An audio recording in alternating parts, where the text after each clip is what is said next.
দেশের YouTube channel pranking এর পরিচালক আর্তি সজীব ও অভিনেত্রী শায়লা সাথীর বিরুদ্ধে উঠেছে বিস্ফোরক অভিযোগ। স্ত্রী সন্তান রেখে লিভ টুগেদার, টিমে অনৈতিক প্রভাব, এমনকি কাজের সুযোগের নামে নারীদের শোষণের অভিযোগ রয়েছে। এ নিয়ে সরগম নেট পাড়ায়। তবে যাদের বিরুদ্ধে অভিযোগ, এই বিষয়ে তাদের প্রতিক্রিয়া কি, বিস্তারিত ডেস্ক রিপোর্টে।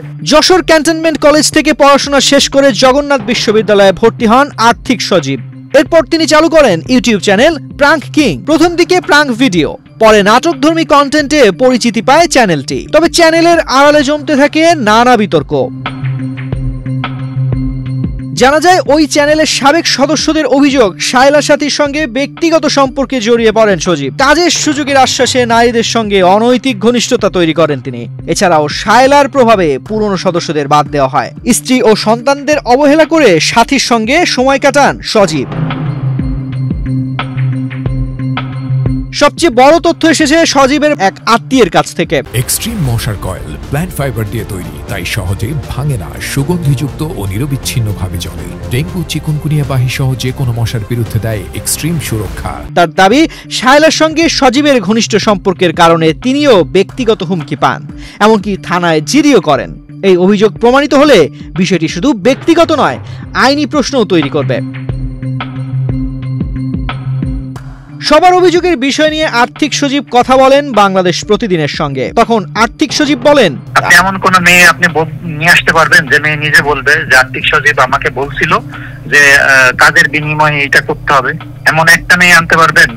আনতে পারবেন না, কারণ আমি অ্যাভেলেবেল তো নেই না। আমার টিমে 2 বছর 3 বছর পরে একটা ছেলে একটা মেয়ে আসে, তারা লং টাইম কাজ করে, তাদের জিজ্ঞেস করেন আপনি।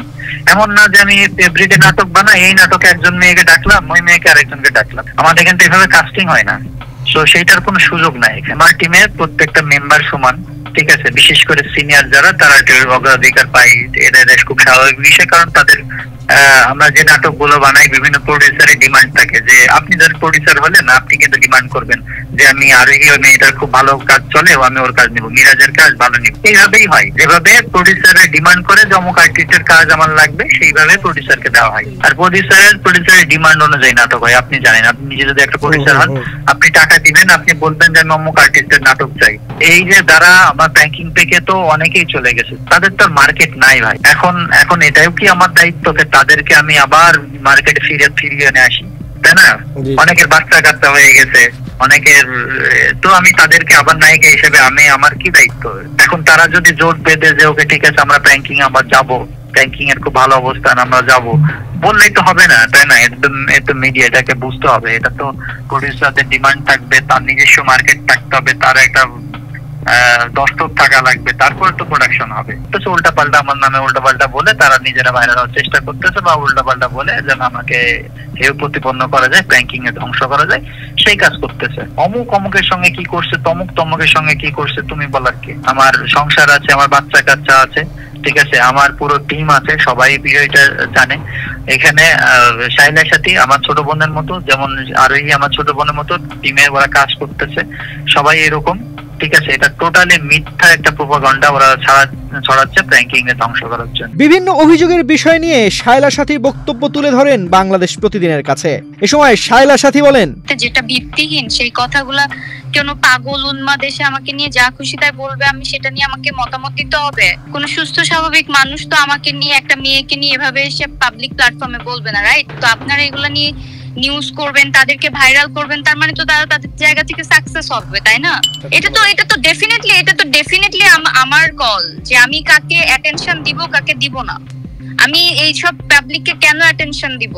তারা কি কোনো প্রুফ সহ কোনো কথা বলেছে? তারা তো ভিত্তিহীন কথাবার্তা বলছে, তো তাদেরকে আমি অ্যাটেনশন দিব কেন ভাইয়া? আমার একটা কথা বলা মানে ওদেরকে আমার অ্যাটেনশন দেওয়া, আমার অডিয়েন্স দেখবে আমাকে নিয়ে কে কি বলছে, তাদের জায়গা থেকে তারা সাকসেস হয়ে যাবে। এবার যদি আমি এভাবে 2 জনকে প্রশ্রয় দিই, আরো 5 জন এসে আমার নামে সেম ভাবে কথা বলা শুরু করবে। তো আমি তো এইসব কন্ট্রোভার্সি দিয়ে ভাইরাল হতেও চাই না, আলোচনায় আসতেও চাই না। আমার মিডিয়াতে কোনো ডিরেক্টর, হিরো, প্রোডিউসার কারোর সাথে কোনো রিলেশন নেই। ভাই লিগ্যাল অ্যাকশনে তো যাবই, ডেফিনেটলি, এটা তো আমি আইনগতভাবে যাব, কিন্তু আমি তো তাদেরকে পাবলিক কভারেজ দিব না, কারণ তাদের উদ্দেশ্য তাহলে সাকসেস হয়ে যাবে। আমার মানহানি ডেফিনেটলি হয়েছে, তো আমার মানহানির বিরুদ্ধে আমি ডেফিনেটলি অ্যাকশনে যাব, কিন্তু এর মানে এই না যে আমাকে মানে পাবলিকলি এগুলা নিয়ে কথা বলতে হবে। আমি তো এগুলা করি না ভাই, আমাকে নিয়ে যে যাই বলুক না কেন, আমি এইসব বিষয় নিয়ে কোনো স্টেটমেন্ট দিবই না। এখন যদি প্রত্যেকে আমাকে একটু পর পর এসে ফোন দেয়, আমি কি প্রত্যেককে এইসব বিষয়ে কথা বলবো, নাকি আমার পার্সোনাল লাইফ আছে আমি সেটা নিয়ে থাকবো? বলেন। অভিযোগ পাল্টা অভিযোগ, সব মিলিয়ে প্রাঙ্কিং এখন কঠিন প্রশ্নের মুখে। অভিযোগ প্রমাণ হলে তা হয়তো শুধু একটি টিমের জন্য নয়, বরং ডিজিটাল মিডিয়ায় কাজের নৈতিক মানদণ্ড নিয়েও বড় প্রশ্ন হয়ে উঠতে পারে।